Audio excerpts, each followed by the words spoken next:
आम लोगों के लिए यह हैरत की बात हो सकती है कि भारत सरकार में संसदीय कार्य मंत्री का पद किस वजह से रखा जाता है, क्योंकि इसका काम आम जनता से किसी प्रकार का कोई प्रत्यक्ष संबंध नहीं रखता। मगर इस पद का जन्म 1952 में प्रथम संसद से ही किया गया। इसकी वजह यही थी कि भारत की बहुदलीय राजनीतिक प्रणाली में संसद का कार्य सुचारू ढंग से चले और संसद के भीतर विभिन्न राजनीतिक दलों के बीच, खासकर सत्ता पक्ष व विपक्ष के बीच इस प्रकार सामंजस्य बना रहे कि जनता के मुद्दों पर संसद में गतिरोध किसी कीमत पर न बन सके। वास्तव में संसदीय कार्य मंत्री परोक्ष रूप से जनता का ही काम करता है, क्योंकि वह जनता द्वारा चुने गए प्रतिनिधियों के बीच तालमेल बैठाने का काम करता है।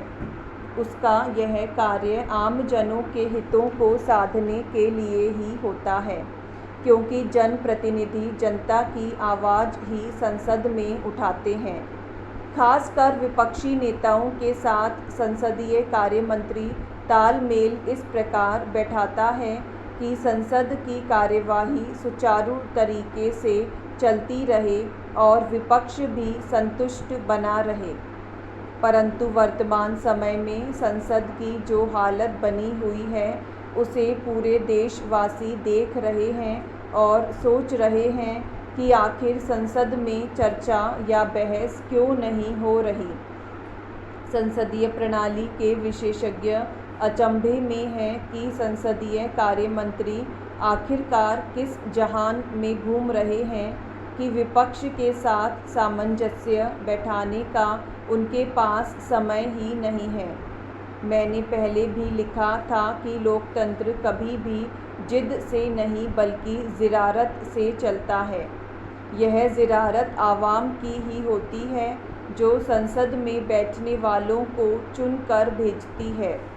हालांकि संसदीय कार्य मंत्री का ही यह काम होता है कि वह सत्ता पक्ष और विपक्ष के बीच किसी भी मुद्दे पर ऐसी गांठ न बंधने दे जिसे खोलने के लिए धागा ही तोड़ना पड़े।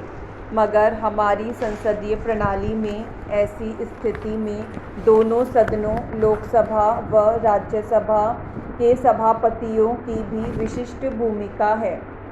किसी भी सदन के सभापति के विवेक को किसी भी सदन में चुनौती नहीं दी जा सकती है, मगर इसका मतलब यह नहीं है कि सभापति सदन में पैदा हुए गतिरोध को अनदेखा कर दे, खासकर उस मामले में जिसका संबंध सदन में उठने वाले या उठाए जाने वाले किसी विषय से हो।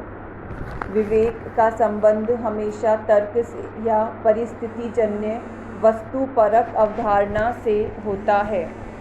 इन दोनों का ही संबंध प्राकृतिक न्याय से जाकर जुड़ता है। अतः सदनों के सभापतियों के पास यह अधिकार सुरक्षित रहता है कि वह सत्ता पक्ष या विपक्ष के बीच गतिरोध को तोड़ने के लिए आवश्यक उपाय करें, क्योंकि वे ही सदनों के संरक्षक होते हैं। उनके संरक्षण में चलने वाले सदनों में प्राकृतिक न्याय हर स्तर पर अपेक्षित होता है, मगर इसका फैसला उन्हें ही अपने विवेक से करना होता है। इस मामले में 1962 से 1967 तक लोकसभा के अध्यक्ष रहे सरदार हुकुम सिंह की नज़ीर रखी जा सकती है, जिन्होंने हर हालत में संसद के भीतर विधायिका की सर्वोच्चता साबित की और सत्ता को कभी भी उसकी मर्यादा लांघने की इजाज़त नहीं दी। इसी प्रकार राज्यसभा में इसकी उपसभापति श्रीमती मार्गरेट अल्वा ने कभी भी सत्ता या विपक्ष को बरजोरी करने की इजाज़त नहीं दी। लेकिन मौजूदा सूरत हाल हमें बार बार चेता रहा है कि विधायिका जिन नियमों व कानूनों से सदनों के भीतर बंधी हुई है, उनका पालन पूरी शुचिता के साथ न्यायप्रिय तरीके से हो, जिससे संसद की कार्यवाही सुचारू ढंग से चले।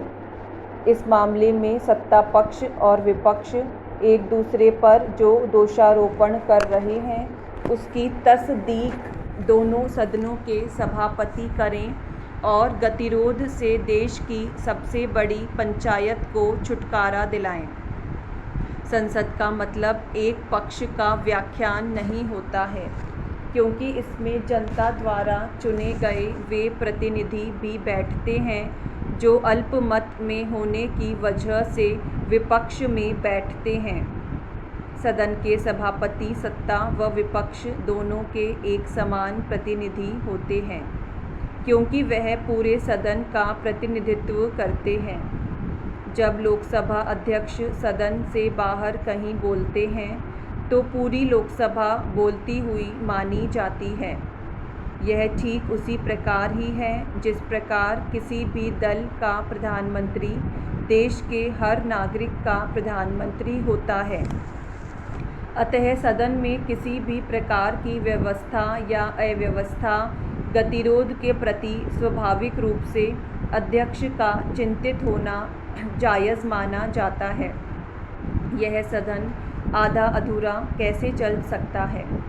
इसीलिए आवश्यक है कि समस्या का हल इस प्रकार निकाला जाए कि पूरे सदन की उस पर सहमति हो, क्योंकि सदन की यह भी मर्यादा है कि दोनों सदनों के सभापति इसकी कार्यवाही संचालित करते समय हर पक्ष की सहानुभूति अर्जित करेंगे।